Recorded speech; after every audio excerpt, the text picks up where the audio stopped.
This is One Sentence News, a daily podcast featuring 3 news stories with a sentence-long summary and 1 sentence of context apiece. I'm Colin Wright.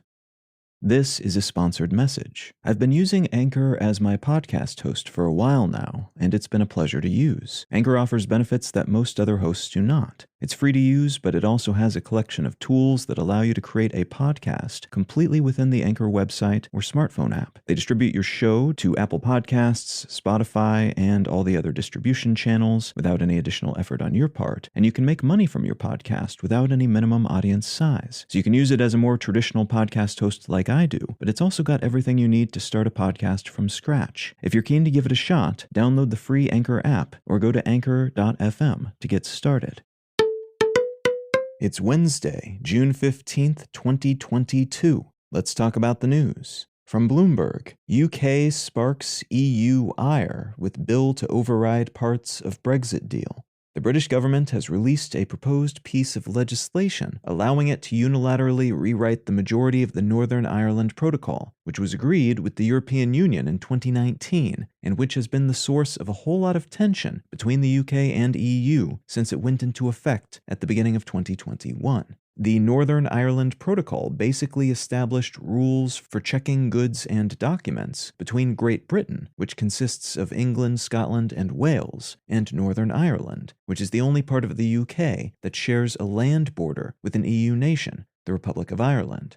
According to the terms of this protocol, inspections of goods from Great Britain are conducted at Northern Ireland ports, and so long as Northern Ireland adheres to EU standards on such goods, trade can continue along that land border without overland checkpoints, which would be troublesome because of Ireland's political history with such checkpoints.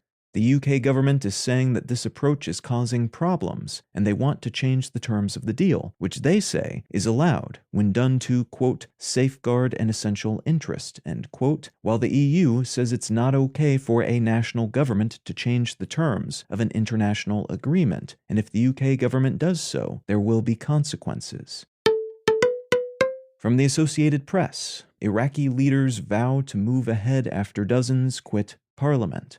Over the weekend, 73 lawmakers from Iraq's parliament resigned after a prolonged stalemate over forming a new government. The remaining Iraqi leadership have said they will continue to move forward with those government formation efforts, though the absence of this bloc, followers of a powerful Shiite cleric, fundamentally changes the country's political landscape. It's been 8 months since the country's last general election, and Iraqi lawmakers still haven't managed to form a functional government. This mass resignation was meant to break the impasse, as the country is facing an impending food crisis triggered by a severe drought. But the 2/3 majority required to form the majority government desired by most parties would seem to remain out of reach for those who remain. Following those resignations, an Iran-backed group is expected to hold the largest number of seats, and thus might take control.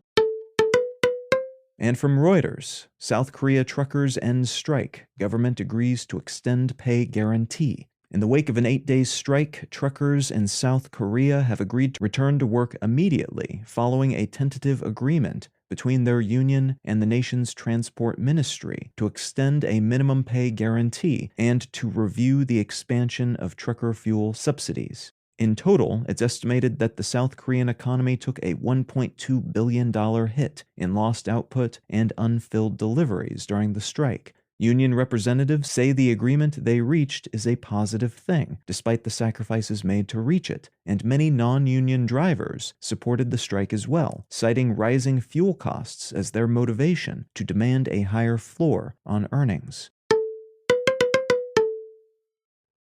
If you're finding some value in One Sentence News, consider leaving a quick review wherever you get your podcasts and/or sharing the show with a friend. You can find out more about this show or subscribe to the email version at onesentencenews.com, and you can support this and other related projects like the Let's Know Things and Brain Lenses podcasts at understandery.com.